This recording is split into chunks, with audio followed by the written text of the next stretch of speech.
Alors maintenant, on va recopier en remplaçant déjà les conditions initiales, et puis après, on fera ce qui nous est demandé, c'est-à-dire exprimer grand S de P en fonction de grand F de P. Donc déjà, si je vois mes conditions initiales, ici j'ai S de 0 plus. Mais dans l'énoncé, on ne parle pas de 0 plus, on me parle S de 0, donc c'est que c'est la même chose, elle doit être continue.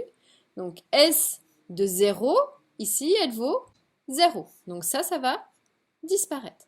S' de 0 vaut ici également 0, donc ça va disparaître. Et S de 0, c'est la même chose, ça aussi disparaît. Donc c'est quand même assez intéressant. On va recopier, donc il va me rester P carré grand S de P, donc ici ça a disparu, plus 10 fois P grand S de P, plus 4 fois grand S de P, qui va être égal à grand F de P. Donc je dois déterminer grand S de P en fonction de F de P. Je vois qu'ici j'ai du grand S de P un peu partout. J'en ai ici, ici, ici. Ça veut dire que je vais pouvoir le mettre en facteur. Facteur de quoi? Eh bien tout ce qui reste, sachant que je lis de la gauche vers la droite.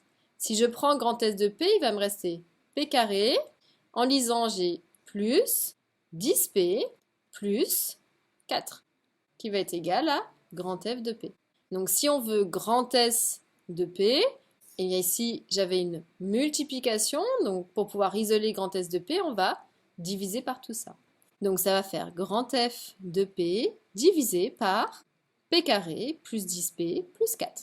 Donc voici comment on exprime grand S en fonction de grand F.